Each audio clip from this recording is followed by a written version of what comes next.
So let's start our today's chapter. Sorry, not chapter. Let's start our today's topic. आज से बच्चों जो आपकी जर्नी स्टार्ट होएगी वो ना रियली लिटरली वेरी इंपॉर्टेंट है इकोनॉमिक्स के न्यूमेरिकल पॉइंट ऑफ व्यू से। देखो मैक्रो वो जो हमारी इंडियन इकोनॉमिक डेवलपमेंट है वो तो हमारा थियोरी है, उसमें इतनी हमें कुछ इतनी नेसेसरी कंसिडरेशन नहीं है, वो थियोरी तो हो जाएगी। लेकिन ये मैक्रो इकोनॉमिक्स में आपके भर भर के अभी न्यूमेरिकल्स आएंगे, आज भी न्यूमेरिकल है थोड़े बहुत इसमें और आगे आपके न्यूमेरिकल आएंगे। तो मैं आपसे एक बात आपको सजेस्ट करूंगी कि आज से, वैसे तो पहले भी करना था, ध्यान से पढ़ना था, बट आज से तो आप अपने सारे कॉन्सेप्ट को बहुत क्लियर करके चलो, किसी डाउट को अपने दिमाग में डाउट मत रखना, because today is the base, today is the starting, today is the कह सकते हैं new beginning of your numerical journey. ठीक है, जो आज की टर्म्स है ना वो सारी टर्म्स न्यूमेरिकल से रिलेटेड है और अभी तो आपकी छोटी छोटी टर्म्स आएगी, इस चैप्टर में तो इतनी है भी नहीं। लेकिन आपका एक बहुत बड़ा और इम्पोर्टेंट टॉपिक होता है नेशनल इनकम। आपने कभी सुना नेशनल इनकम के बारे में? बाबू मैं डेफिनेशन नहीं कह रही, नेशनल इनकम के न्यूमेरिकल कभी देखे बुक में, मतलब बुक को टर्न करके देखे इसके न्यूमेरिकल? देखना सबसे डिफिकल्ट यही होता है, national income, national economic development, budget related questions और इन्वेस्टमेंट मल्टीप्लायर और सेविंग मल्टीप्लायर। तो ये बहुत डिफिकल्ट होता है। जैसे आपकी क्लास 11th में स्टैटिस्टिक्स थी ना, सारी एक बुक स्टैटिस्टिक्स थी और दूसरी बुक हमारी माइक्रो थी, तो ऐसे इसमें ना आपके जैसे स्टैटिस्टिक्स फुल ऑफ न्यूमेरिकल्स थे, ऐसे ये भी फुल ऑफ न्यूमेरिकल है। तो मैं आपको सजेस्ट करूंगी हर एक कॉन्सेप्ट को यहीं की यहीं क्लियर करते जाना, बिकॉज अगर नींव अच्छी होती है तो मकान अच्छा बनता है। आप अपनी जो स्टार्टिंग है, ये बेस है, इसे ध्यान से क्लियरली सुनना। जब हम अपना इंडियन इकोनॉमिक डेवलपमेंट करेंगे वो थोड़ा लाइट है, मतलब थ्योरी है, वो आप थोड़ा बहुत समझ लोगे, मतलब थोड़ी बहुत कंसिडरेशन अपनी तरफ से भी बना के लिख सकते हो, बट इसमें आप ऐसा नहीं लिख सकते, तो इसलिए इसे ध्यान से सुनना। समझ गए? बस एक क्वेश्चन और स्टार्ट करने से पहले, आपकी स्कूल की मैम कौन से चैप्टर पे है, क्या करवा रही है इकोनॉमिक्स में?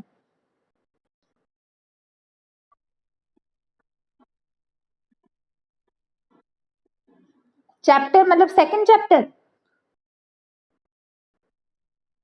Third chapter. और इधर इनके कितने होगा मैक्रो वाले में? हाँ तो फिर वही बात है, हमारा भी तीसरा चैप्टर है और मैम तो अप्रैल से लगी हुई है, अप्रैल की स्टार्टिंग से। हमने तो मई के भी मिड से स्टार्ट किया, तो मेरा भी थर्ड चैप्टर है, उनका भी थर्ड चैप्टर है, कोई बात नहीं, ठीक है हमारी स्पीड। और और मैम कौन सी है आपकी, छाया मैम? हाय हाय वो, हाँ हाँ वो उससे भी अच्छी है, बेटर है इससे तो थोड़ी बहुत, ठीक छाया मैम ही है, वो थोड़ी बहुत तो बेटर है इससे। चलो कोई बात नहीं।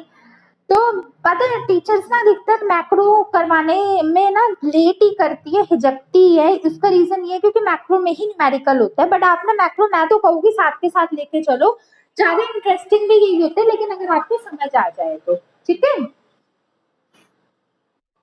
चलो लेट्स स्टार्ट अवर जर्नी। तो आज हम तीन चीजों के बारे में पढ़ेंगे और ये तीनों चीजें ही आपकी बहुत इंपॉर्टेंट बेस है, और आपका जो आगे नेशनल इनकम वगैरह आते हैं वो सारी इन्हीं के बेसिस पे होती है, इन्हीं से इनका स्टार्टिंग होती है। तो आज हम तीन टॉपिक पढ़ेंगे, कौन कौन से? एक हम पढ़ेंगे ग्रॉस इन्वेस्टमेंट, एक हम पढ़ेंगे नेट इन्वेस्टमेंट और एक हम पढ़ेंगे डेप्रिसिएशन। डेप्रिसिएशन आप कहोगे मैंने कुछ कुछ सुन सा रखा है, आपने 11th में भी पढ़ा होगा, अकाउंट्स का एक चैप्टर था अकाउंटेंसी का, क्लास 11th, याद है? चलो, लेकिन इसमें इसका थोड़ा मीनिंग और थोड़ा यूज डिफरेंट होता है एज कंपेयर टू अकाउंटेंसी वाला जो हमने वहां पे किया था। बट क्या होता है, चलो देखते हैं। फर्स्ट हमारा जो टर्म है वो है हमारा ग्रॉस इन्वेस्टमेंट। ग्रॉस इन्वेस्टमेंट, अब मैं आपको एक बात बताती हूँ, जब भी आपका ग्रॉस वर्ड किसी भी चीज के आगे लग जाए तो आप मुझे बता सकते हो ग्रॉस मतलब क्या होता है, what is the meaning of gross?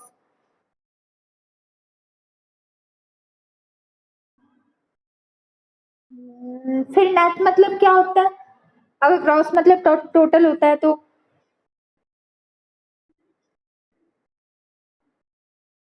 चलो मैं बताती हूँ। देखो, ग्रॉस इन्वेस्टमेंट, अच्छा इन्वेस्टमेंट मतलब तो पता है, इन्वेस्टमेंट मतलब बताओ क्या होता है, what is the meaning of investment?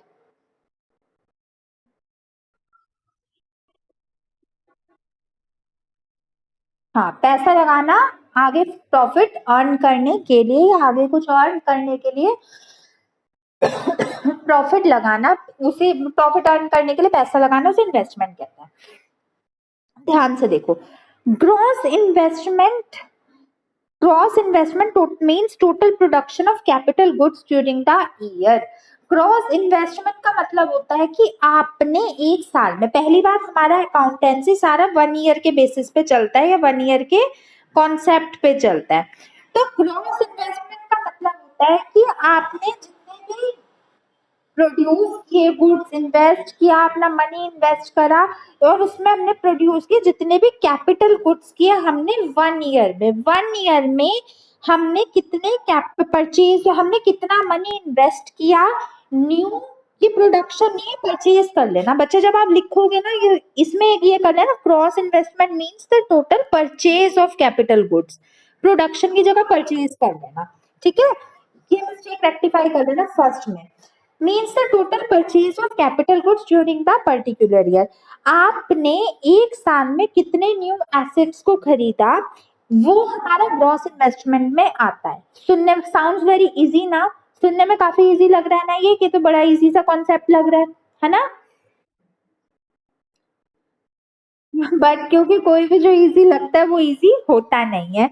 अब ध्यान से देखो मेरी बात, ग्रॉस इन्वेस्टमेंट का जनरल मतलब दो चीजों में आ जाता है। It includes expenditure bye producer on purchase of new assets, या इसमें जैसे सपोज करो मैं एक ओनर हूँ, है ना, तो मेरा खर्चा हुआ, मेरा मनी स्पेंड हुआ, पहला तो परचेज ऑफ न्यू एसेट्स, यानी न्यू एसेट्स को परचेज करने में जो मेरा खर्चा लगा, फिक्स्ड एसेट्स को परचेज करने में, कैपिटल एसेट्स को परचेज करने में, जिनके थ्रू मैं अपना प्रॉफिट अर्न कर सकती हूँ आगे जाके, वो हमारा ग्रॉस इन्वेस्टमेंट हो गया। इसमें एक चीज तो ये आ गई, ठीक है, क्या आ गई रिपीट करो, एक चीज क्या आ गई ग्रॉस इन्वेस्टमेंट में। अच्छा, मतलब फर्स्ट वाला ये पॉइंट ही समझ नहीं आया जो मैंने लिख रखा है नोट्स का, वो समझ नहीं आया आपको। अच्छा ठीक है, मैं आपको बताती हूँ। इसमें ना आप इसकी बजाय जो मैंने लिखा हुआ है ना उसके बदले में आप रेक्टिफाई कर लेना।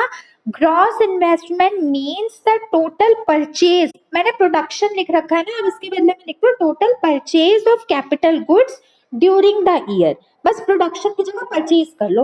हिंदी में बहुत सरल शब्दों में बात करूँ ना, तो मैं ये करती हूँ कि एक साल में आपने जितना पैसा अपने फिक्स्ड एसेट्स को खरीदने में लगाया वो हमारा ग्रॉस इन्वेस्टमेंट हो गया। बस मैंने प्लांट्स खरीद लिया, मशीनरी खरीद ली, कोई फिक्स्ड एसेट्स खरीद लिया, कोई इक्विपमेंट खरीद लिया जिसकी वैल्यू एक साल से ज्यादा हो, वो मेरा ग्रॉस इन्वेस्टमेंट होता है। समझ गए? आप कुछ समझे? बस फिक्स्ड, इतनी इतनी बात मान लो, फिक्स्ड एसेट्स में पैसा लगाया हुआ, अगर मैंने फिक्स्ड एसेट्स को खरीदने में कोई पैसा लगा दिया जिसकी वैल्यू 1 ईयर से ज्यादा होगी, जैसे हमने कल कैपिटल गुड्स पढ़े थे, तो वो हमारी ग्रॉस इन्वेस्टमेंट होता है। क्लियर? अब ये तो ग्रॉस इन्वेस्टमेंट की डेफिनेशन थी। इसमें एक तो चीज ये हो जाती है कि इसमें आ जाता है हमारा न्यू चीज को बाय करने में खर्चा। एक इसमें दूसरी चीज भी इंक्लूड होती है, वो क्या होती है, expenditure on replacement of existing assets. ये इसे ये कह लो expenditure on replacement of existing assets, या इसे आप डेप्रिसिएशन कह लो, बात एक ही है। अगर मैं स्टार्टिंग में आपको ये बता दूं, बहुत इजी लैंग्वेज में बता दूं कि ग्रॉस इन्वेस्टमेंट में डेप्रिसिएशन इंक्लूड होता है, तो भी बात आपकी कंप्लीट हो जाएगी, लेकिन थोड़ा डीपली जाना पड़ता है। आप देख लो, ग्रॉस इन्वेस्टमेंट आपसे कोई पूछे तो ग्रॉस इन्वेस्टमेंट का जो हमारा, आगे जाके मैं आपको फॉर्मूला भी बताती हूँ, ग्रॉस इन्वेस्टमेंट का फॉर्मूला होता है हमारा net investment plus depreciation. Gross investment में एक तो खर्च, एक तो वो अमाउंट इंक्लूड होता है जो हमने नेट कैपिटल एसेट्स को, नेट फिक्स्ड एसेट्स को परचेज करने में लगाया होता है, और दूसरी चीज जो हमारी इंक्लूड होती है उसमें वो हमारा डेप्रिसिएशन इंक्लूड होता है। और डेप्रिसिएशन में क्या क्या आता है वो मैं आपको भी बता दूंगी, लेकिन इसमें ग्रॉस इन्वेस्टमेंट पे हमारा दो चीजें इंक्लूड होती है कि एक खर्चा जो मैंने न्यू कैपिटल एसेट्स को परचेज करने में लगाया, और दूसरी चीज हमारी डेप्रिसिएशन। और डेप्रिसिएशन क्या होती है, वो होती है हमारी, चलो अभी मैं बताती हूँ, जब हमारी फिक्स्ड एसेट्स की वैल्यू कम हो जाती है, साल दर साल हमारी फिक्स्ड एसेट्स की वैल्यू कम हो जाती है, तो वो हमारी डेप्रिसिएशन कहलाती है। तो बेसिकली अगर बात करूं तो gross investment is a term which include two things in it. First, the amount spent in purchasing of the fixed assets या capital assets. Second, the amount spent on depreciation. It includes depreciation and the amount spent on purchasing fixed assets both in it. अब बताओ कुछ समझ आया? कुछ आया? चलो अब रिपीट करना मैंने क्या कहा, क्रॉस इन्वेस्टमेंट में क्या होता है।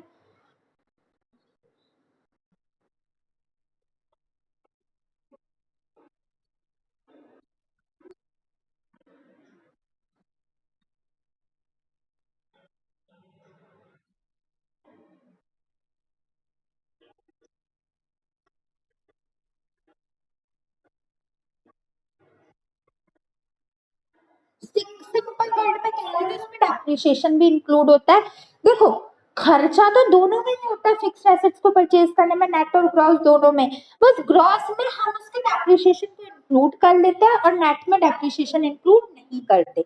ठीक है, ये चीज ना भी आपको डिटेल में पढ़नी पड़ेगी। कई टीचर्स क्या करते हैं, मतलब वो कई और टीचर्स का मैं अगर स्क्रैनियो बताऊं तो वो ना डायरेक्टली बच्चों को ना नेशनल इनकम से स्टार्ट करवाते हैं, मतलब फर्स्ट सेकंड चैप्टर छुड़वा ही देते हैं, डायरेक्टली नेशनल इनकम से करवाते हैं। बट वो बात गलत है।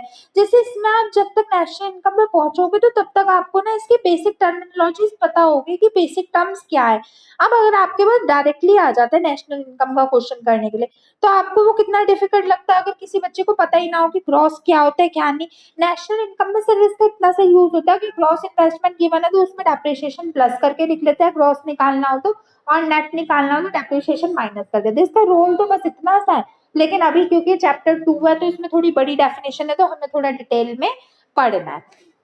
तो पहली चीज तो इसमें यही हो जाती है कि जो खर्चा हमने फिक्स्ड एसेट्स को परचेज करने में लगाया वो, और दूसरी चीज इसमें डेप्रिसिएशन इंक्लूड हो जाती है। और जो आपको रिप्लेसमेंट ऑफ फिक्स्ड एसेट्स दिख रहा होगा ना वो क्या होता है मैं आपको अभी बताती हूँ। सपोज करो, लेटर सपोज आपने एक 25 लाख की अपनी मशीनरी अपनी कंपनी में रखी, कुछ समय बाद वो जो मशीनरी है वो खराब हो गई। अब आप क्या करोगे? आप इतने अमीर हो, सपोज करो आप बहुत अमीर हो, आप उसे उठा के फेंक दोगे या उसे ठीक करवाओगे? बताओ।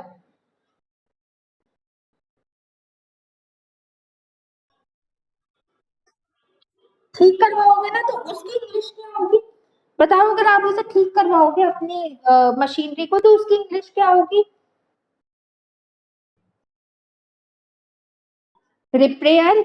और अगर आपने क्या कहा, सपोज करो जैसा हम इंग्लिश में लेटर लिखते हैं कि वो अगर वो जल्दी खराब होगी तो आपने कंपनी को लिख दिया जिससे आपने वो परचेज की थी कि तुम इसे रिप्लेस कर लो, और उसमें अगर मुझे 25 लाख की बजाय अच्छा आपको दूसरी 30 लाख की अच्छी लग रही तो आपको चलो मुझे 5 लाख रुपए और ले लो, मुझे 30 लाख की दे दो ये मशीनरी, तो उसकी इंग्लिश क्या होगी?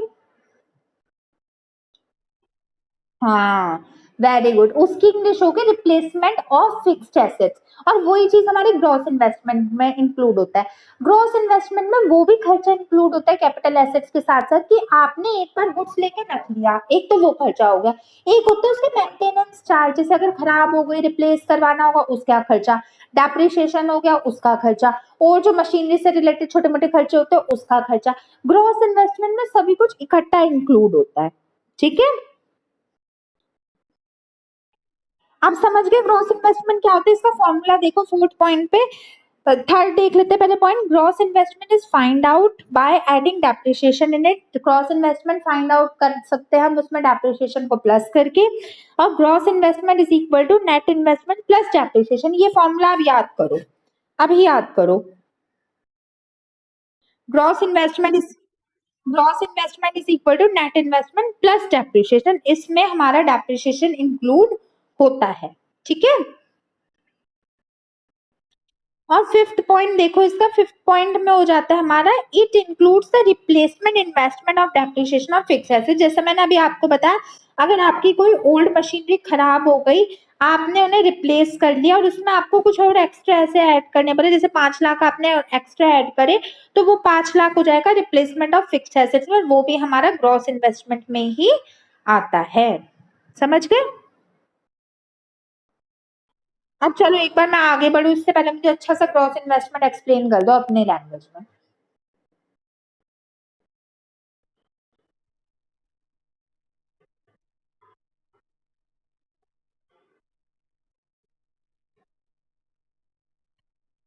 वेरी गुड,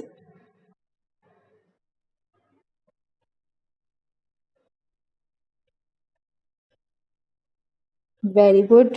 और तीसरी?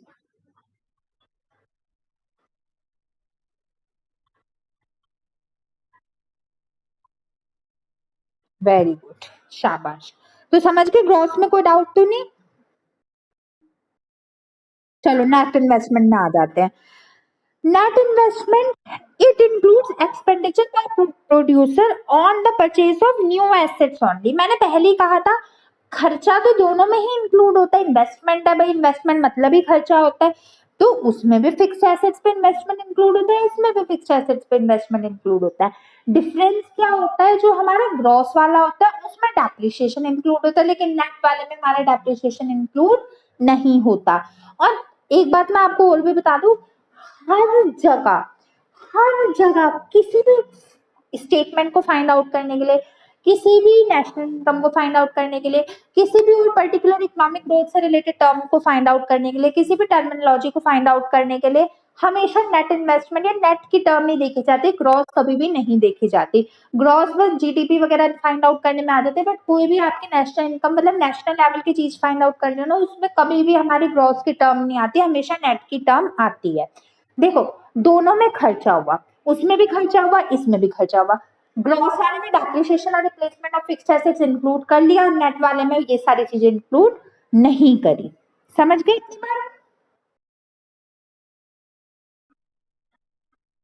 नेट का मतलब होता है, जैसे हमारी बेसिकली बात, मतलब आप नेट इंग्लिश का वर्ड कह रहे हो, इंग्लिश में नेट का मतलब क्या होता है?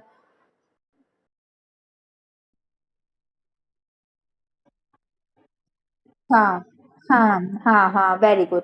मैं बताती हूँ। नेट का मतलब होता है, जैसे कहते हैं ना, नेट फिगर या net salary, net profit, net investment. तो नेट का मतलब होता है एक ऐसा अमाउंट जिसमें कुछ भी फर्दर। अब मुझे बताओ डेप्रिसिएशन क्या होता है? एक काइंड का एज अ लॉस ही होता है, एज अ क्या लॉस ही होता है।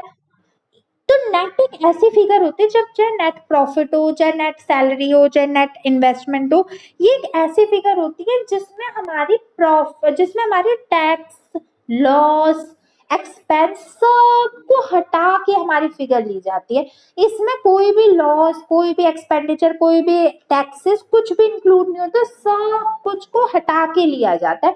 जब सब कुछ को हटा के, सारी चीजों को डिडक्ट करके, सब कुछ को माइनस करके, हर अमाउंट को माइनस करके जो हम आंसर लाते हैं, वो हमारा नेट फिगर कहलाता है। ठीक है। अब बच्चा, मैं कह रही थी इन्वेस्टमेंट तो दोनों में होता है, दोनों केसेस में हमारा इन्वेस्टमेंट डन हुआ है, लेकिन उसमें हमारा डेप्रिसिएशन में इंक्लूड होता है, नेट में हमारा डेप्रिसिएशन इंक्लूड नहीं होता। चलो पॉइंट हमारे अपने नोट्स के वाइज पढ़ते हैं इनके पॉइंट को।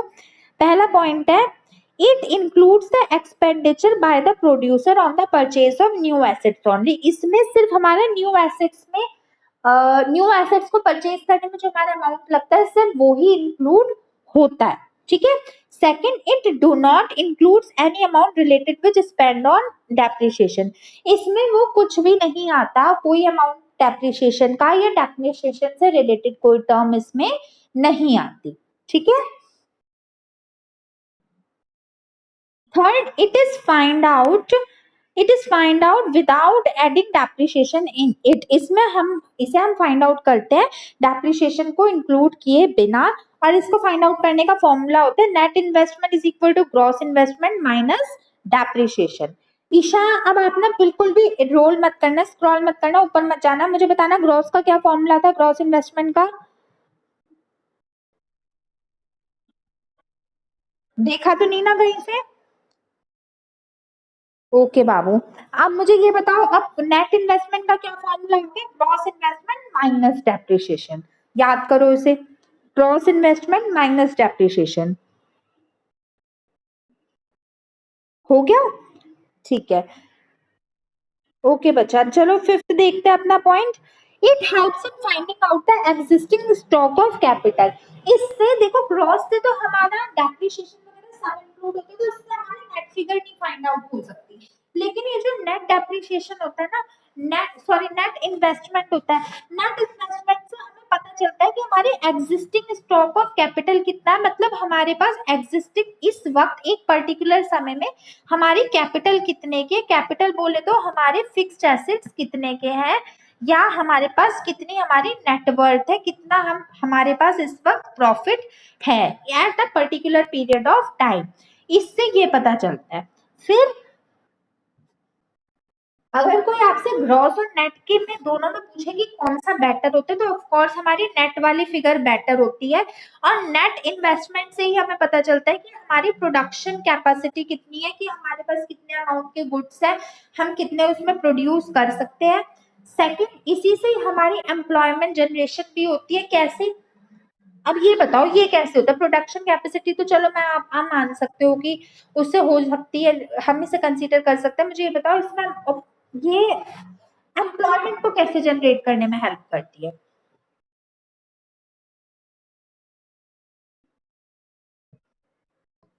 मैं बताऊं? बाबू देखो, इसमें ये हमें बताती है कि हमारे पास नेट एसेट्स कितने हैं, डेप्रिसिएशन वगैरह को इंक्लूड करके नहीं। सपोज करो मैं आपको कहूँ मेरे पास ना बचा 5 लाख रुपए तो कैश है, सपोज करो, प्लस 2-3 लाख रुपए डेप्रिसिएशन भी है ना? नहीं नहीं, सपोज करो मेरे को 5 लाख के मेरे पास एसेट्स है, 2-3 लाख उस पर डेप्रिसिएशन भी है, वो उसमें इंक्लूड ही है। तो आप क्या कहोगे कि आप मुझे विदाउट इंक्लूड वाली वैल्यू बताओ? तो मैं ये बताओ, मैं अपने 5 लाख रुपए अपनी नेटवर्थ मानू या इसमें चलो 2 लाख डेप्रिसिएशन के मानू? बताओ। मेरी अगर आप मेरे से बीइंग अ कॉमर्स स्टूडेंट पूछो कि मैं को मेरे पास 5 लाख के एसेट्स है मेरी कंपनी में, लेकिन उन पे 2 लाख डेप्रिसिएशन भी है, तो आप मुझे बताओ नेट फिगर क्या होगा? नहीं, हाँ, तो कितना हुआ मेरे पास नेट, कितना हुआ? 3 लाख। तो 3 लाख मेरे नेट फिगर हो जाएगी। तो कहने का मतलब ये है कि देखो, जब ना डेप्रिसिएशन वाली फिगर आपके पास होती है तो वो हमारी कभी भी एक्चुअल फिगर नहीं होती, उसमें उसमें ना बंदे के अंदर कंफ्यूजन जनरेट होती है। और नेट वाली में जो नेट फिगर होती है उसमें डेप्रिसिएशन इंक्लूड नहीं होगा। अगर मैं आपको कहूँ ईशा मेरे पास 3 लाख रुपए के एसेट्स है, लेकिन उसमें कोई डेप्रिसिएशन नहीं है, 3 लाख के एसेट्स ही एसेट्स हैं, तो उससे ना बंदों को ये पता चल जाता है कि कितने आपके पास करंट एसेट्स है, कितने आपने अब लगाए थे, और कितने हमारे पास मतलब कितना हमारा प्रॉफिट जनरेशन है, कितना हमारा ग्रोथ जनरेशन है, कितना मैंने प्रॉफिट जनरेट कर रखा है, और जितना अमाउंट का मैंने प्रॉफिट जनरेट किया है वो आगे मुझे और एम्प्लॉयज की जरूरत है या नहीं है। मतलब ये गाइड करता है कि कितना अमाउंट ऑफ प्रॉफिट है आपके पास, और उस प्रॉफिट को आप किस वैल्यूएबल सोर्स में लगा सकते हो।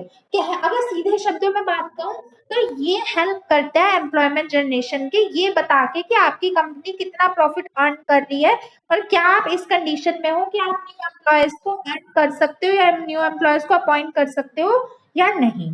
समझ गए? और ये जीडीपी को भी फाइंड आउट करने में हेल्प करती है। GDP growth, national income growth, GDP growth, national income growth, और भी इससे रिलेटेड टर्म्स को फाइंड आउट करने में हेल्प करती है।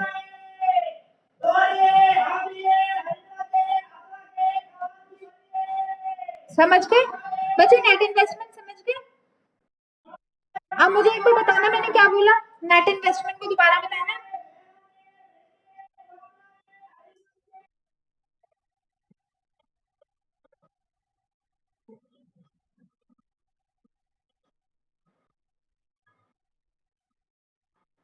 Purchase of new asset. फिर ओके, फॉर्मूला।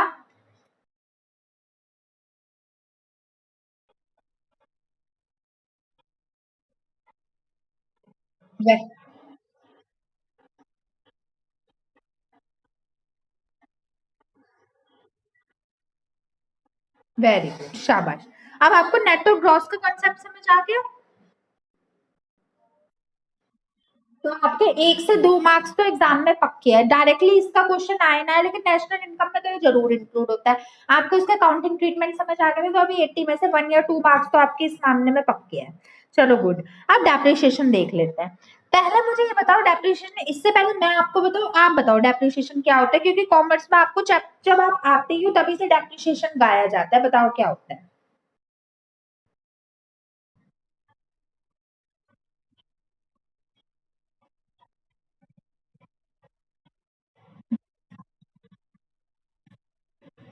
Very good. जब हम कोई अपना फिक्स एसेट खरीदते हैं तो वो उसकी वैल्यू साल पर दर साल हर साल उसकी वैल्यू कम होती रहती है, और वो एक परमानेंट अमाउंट में भी हो सकती है, वो एक अनफिक्स अमाउंट में भी हो सकती है। तो डेप्रिसिएशन की डेफिनेशन हो गई, ये पहली जो इसकी डेफिनेशन है, depreciation is defined as the permanent diminishing in the quality quantity and value of fixed assets. ये मेरी डेफिनेशन है, बचपन से मैंने, बचपन बोले तो 11 से मैंने यही याद कर रखी है, अपनी सेल्फ मेड है, मैंने ये याद कर रखी है, आप भी कर लेना।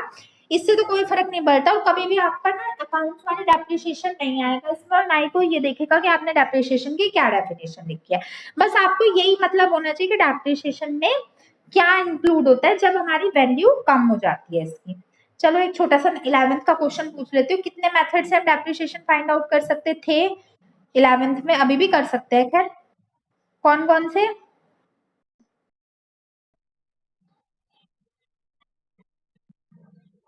वेरी गुड, आते थे दोनों, आते हैं दोनों। चलो ठीक है, कोई बात नहीं, अब आपका 12th उससे रिलेटेड नहीं है तो इसलिए मैं नहीं करवाऊंगी। अगर लेकिन आपको जर्नल एंट्रीज नहीं आती ना, तो वो मैं आपको रिवीजन करवा दूँ, क्योंकि जर्नल एंट्रीज आपकी 12th में भी है, काफी चैप्टरों में है। आती है आपको, पक्की आती है जर्नल एंट्रीज?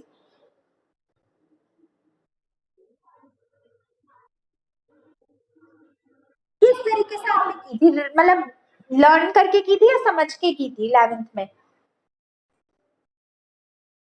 चलो ठीक है, अगर आपको मुझे ऐसा लगा ना कि जर्नल नहीं आती, डेप्रिसिएशन भी 12th में नहीं है, तो वो मैं आपको नहीं करवाऊंगी।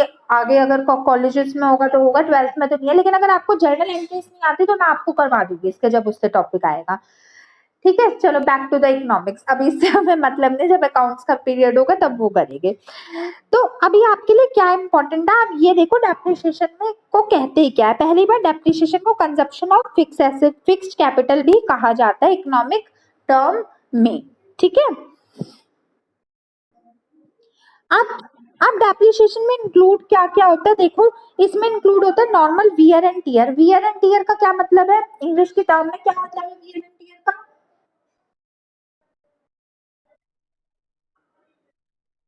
हाँ, वियर एंड टीयर मतलब होता है खराब होना, कोई चीज वेस्ट हो जाए, खराब हो जाए, डिमिनिश्ड हो जाए, उसकी वैल्यू कम हो जाए, या कह सकते हैं ऑब्सोलेट हो जाए, तो उसे हम वियर एंड टियर कहते हैं। वियर एंड टियर मतलब फाड़नी, मशीनरी को कोई फाड़ कैसे सकता है, मतलब खराब हो जाना। ठीक है, डेप्रिसिएशन में वियर एंड टियर यानी मशीनरी अगर खराब हो जाए। सेकंड, एक्सीडेंटल डैमेज, मतलब किसी अचानक से किसी, जैसे फायर लग गई, आपकी कंपनी में आग लग गई तो आपकी मशीनरी खराब हो गई, तो वो एक्सीडेंटल डैमेज में आ जाती है, वो इंक्लूड होता है। और एक्सपेक्टेड ऑब्सोलेंस, ऑब्सोलेंस क्या होता है, ये आपका ना पूरी टर्म है, वो मैं आपको कल करवाऊंगी। ये आपसे एक्सेप्टेड एक्सपेक्टेड ऑब्सोलेंस मैं आपको कल बताऊंगी।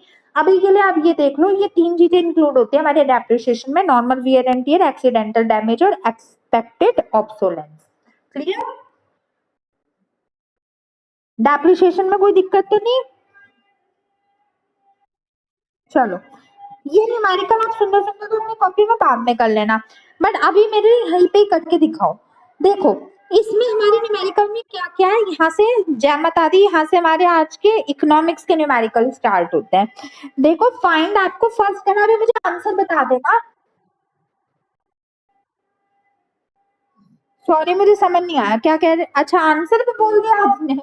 ठीक है, सुन लो फिर भी एक बार इसमें। हाँ जी, हाँ जी। इसमें मैं कितना अच्छा पढ़ाती हूँ बच्चों को, एक ही बार में बात सारी समझ आ जाती है। तो इसमें हमें ग्रॉस इन्वेस्टमेंट फाइंड आउट करना है।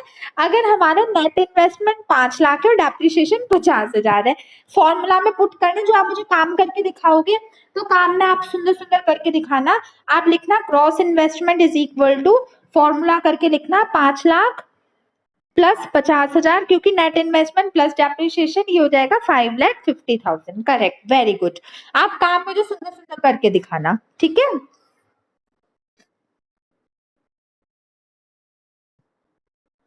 ओके बाबू, क्वेश्चन नंबर, ओके, ओके बच्चा, सेकंड क्वेश्चन देखो। सेकंड में अगर आपका नेट इन्वेस्टमेंट ऑफ, आपको नेट इन्वेस्टमेंट फाइंड आउट करना है, ग्रॉस 2 लाख है और डेप्रिसिएशन 1 लाख है, तो फॉर्मूला क्या होता है नेट इन्वेस्टमेंट का?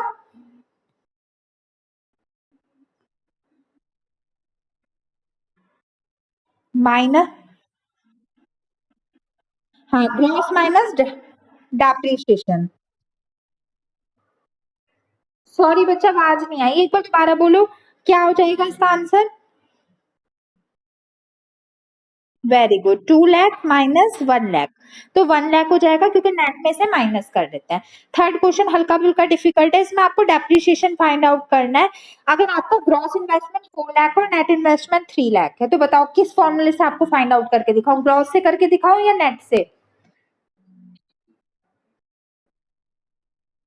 चलो ठीक है, तो ग्रॉस इन्वेस्टमेंट का क्या आएगा, तो यही, लेकिन एक बार देख लेते हैं। Gross investment is equal to net investment minus depreciation, sorry plus depreciation, ठीक है। अब इसमें हमारे पास डेप्रिसिएशन तो है नहीं, डेप्रिसिएशन बाहर आ जाएगा।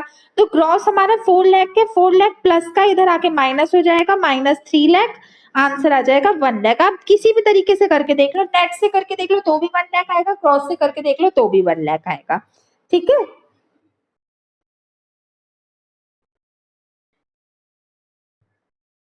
समझ गए? वेरी गुड बाबू। अगर ना आप न्यूमेरिकल अपने आप करने में सक्सेसफुल होते हो, वो भी फर्स्ट अटेम्प्ट में, तो उसका मतलब होता है आपका कॉन्सेप्ट क्लियर है। तो आज का आपको कॉन्सेप्ट क्लियर है अच्छे से? ओके बाबू, आप मुझे कब तक काम करके दोगे इसका? ओके।